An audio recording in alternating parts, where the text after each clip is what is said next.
Good morning, students. Welcome back to mathematics class. In the last class, we have done the basics of this chapter, algebraic expressions. We have to find out the coefficients of terms, constant terms, like term, unlike term, monomial, binomial, trinomial. Identify these terms, find the factors of the terms, and also find the degree of the polynomial. Clear? Now we start exercise 6.1, question number first. Find a general expression for the number of matchstick used to make each of the following pattern. हमारे पास यहाँ पर number of match sticks दी हुई हैं. हमें इन match sticks को count करके इनमें एक expression, general expression find out करनी है. इस पैटर्न को, जो इस पैटर्न को फॉलो करती हो, वो एक्सप्रेशन फाइंड आउट करनी है जो इस पैटर्न को फॉलो करती हो. अब देखो फर्स्ट वाले टर्म में कितनी मैच स्टिक्स हैं? 1 2 3 4 5 6. सेकेंड वाले में कितनी है? 1 2 3 4 5 6 7 8 9 10 11. इसमें थी 6, इसमें है 11. उसके बाद 1 2 3 4 5 6 7 8 9 10 11 13 12 13 14 15 16. उसके बाद है 16. तो देखो अभी जो ये मैच स्टिक्स हैं, इनके जो नंबर है वो है 6, फिर 11, फिर 13. अब जो 13 नहीं है, 16 है शायद.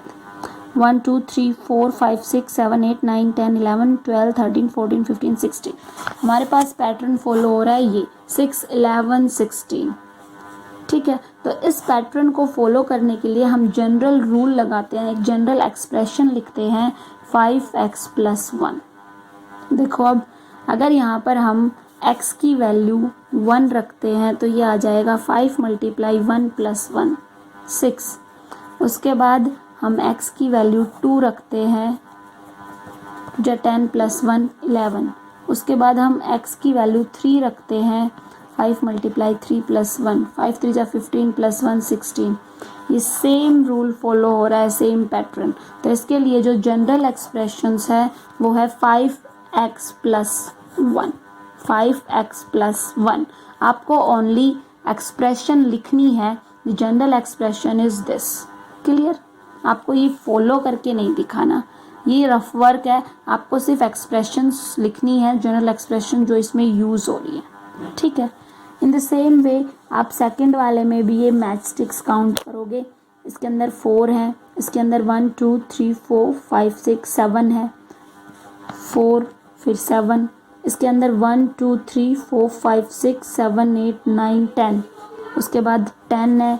इसी तरह आप इनको काउंट करोगे और फिर इस पैटर्न को फॉलो करेगी वो वाली एक्सप्रेशन लिखोगे. तो जो इसको रूल को फॉलो करती है वो है 3x + 1. देखो बेटा, अगर हम 3 की जगह 1 रखते हैं तो 3 1 = 3, 3 + 1 4. 3 की जगह 2 रखते हैं तो 3 2 = 6, 6 + 1 7. 3 की जगह 3 रखते हैं तो 3 3 = 9, 9 + 1 10. This expression is follow this pattern. Clear? In the same way third part है, हम इसमें मैच स्टिक्स काउंट करेंगे 1 2 3 4. इसी तरह इसके अंदर भी जो रूल फॉलो होगा हम उस जनरल एक्सप्रेशंस को लिख देंगे. And the same way part number 4. Now question number second. Write an algebraic expression to represent the general term of each series. हमें अलजेब्रिक एक्सप्रेशन लिखनी है जो इस पैटर्न को फॉलो करे. क्लियर? अलजेब्रिक एक्सप्रेशन लिखनी है जो इस सीरीज को फॉलो करे. तो बेटा देखो 1 8 27 64 125. दिस इज 1 का क्यूब 1, 2 का क्यूब 8, 3 का क्यूब 27, 4 का क्यूब 64 125, 5 का क्यूब 125. तो जो ये पैटर्न है ये कौन सा फॉलो कर रहा है? x का क्यूब. अगर हम x की वैल्यू 1 रखते हैं तो 1 का क्यूब 1, x की वैल्यू 2 रखते हैं तो 2 का क्यूब 8, x की वैल्यू 3 रखते हैं तो 3 का cube 27. As it is this series will be continue. Next second है 1 3 5 7 9. अब हम इसमें देखो, हमारे पास वैसे तो ओड नंबर्स यूज हो रहे हैं सभी, ठीक है, लेकिन फिर भी हमें इसे जनरल एक्सप्रेशन में शो करना है. किस में शो करना है? जनरल एक्सप्रेशन में शो करना है. तो देखो हमारे पास जो जनरल एक्सप्रेशन है वो है 2x - 1. 2 इंटू 1 माइनस 1, हम पहला शो करेंगे 2x माइनस 1, 2 में से 2 इंटू 1 2, 2 में से 1 गया 1। दूसरा x की वैल्यू रखेंगे 2, 2 2 जा 4, 4 माइनस 1 3, x की वैल्यू रखेंगे 3, 3 2 जा 6, 6 माइनस 1 5। इसी तरह ये पैटर्न चलता रहेगा। तो जो इसके लिए जनरल रूल है वो है 2x minus 1। Clear. In the same वे हमारे पास नेक्स्ट है 4 7 10 13 16। इसमें क्या है, वही 3x प्लस 1 जो हमारा सेकंड वाला था। 3 की वैल्यू 1 रखेंगे प्लस 1, 3 1 जा 3 प्लस 1 4। x की वैल्यू 2 रखेंगे, 3 2 जा 6, 6 प्लस 1 7। 3 की वैल्यू 3 रखेंगे, x की वैल्यू 3 रखेंगे, 3 3 जा 9, 9 प्लस 1 10।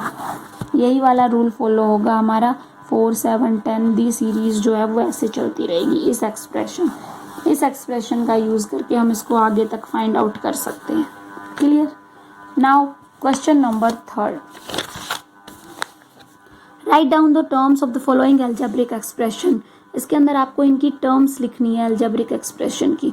मैंने आपको इसके बेसिक में बताया था चैप्टर्स के में कि टर्म्स हम कैसे फाइंड आउट करते हैं। देखो फर्स्ट वाला है 3a² plus 5ab² minus 6a।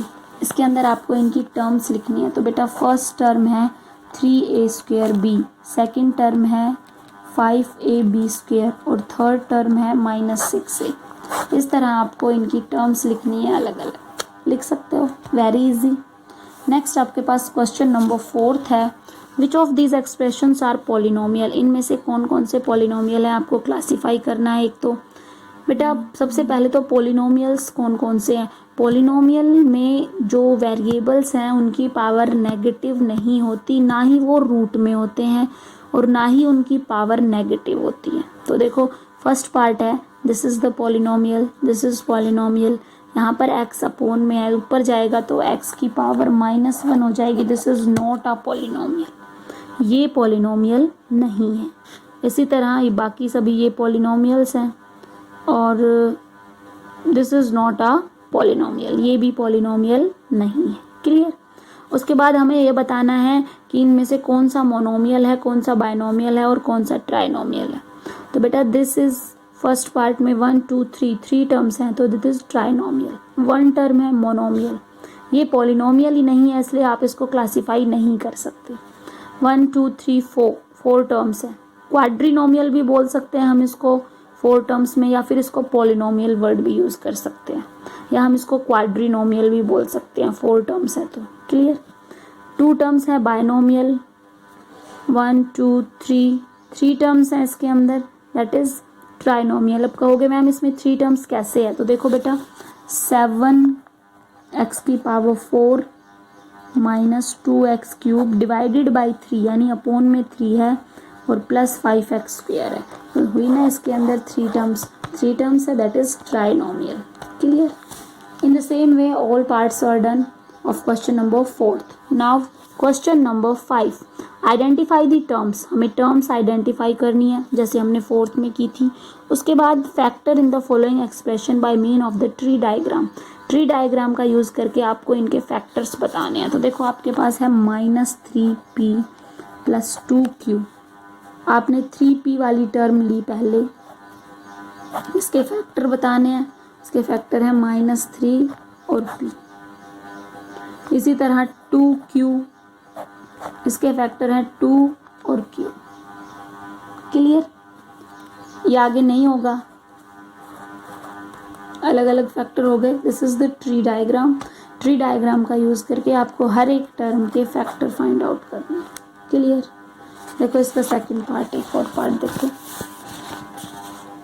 a plus a² plus a4। एक टर्म ये है और ये है। ये वाली टर्म में खाली a आ गया।